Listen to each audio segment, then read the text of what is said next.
రానే లేదు. ఈ సిబిఎస్ఈ, ఐబీ ఇట్లాంటి స్కూల్స్ వాళ్ళు ఆల్రెడీ 25%, 30%, 40% ఫీజులు పెంచినటువంటి పరిస్థితి ఉన్నది. ఇప్పటికే అనేక జిల్లాలలో, హైదరాబాద్ మహానగరంలో మరీ ప్రత్యేకించి పేరెంట్స్ పోయి కంప్లీట్గా స్కూళ్ళ ముందు ధర్నాలు చేస్తున్నటువంటి పరిస్థితి ఉన్నది.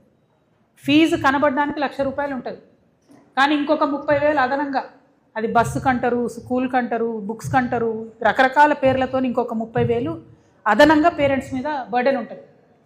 ఇంకొకటి ఏంటంటే అన్ని ప్రభుత్వాల్లో ఒక రూల్ ఉంటుంది, 1,30,000 ఫీజు అంటే ఎవ్రీ మంత్ తీసుకోవాలి ఫీజు, ప్రతి నెల తీసుకోవాలి ఫీజు. కానీ ప్రైవేట్ పాఠశాలలు ఏం చేస్తాయి, ఫోర్స్ చేస్తాయి పేరెంట్స్ని, మీరు 60% అప్ ఫ్రంట్ ఫస్ట్ కట్టేసేయండి.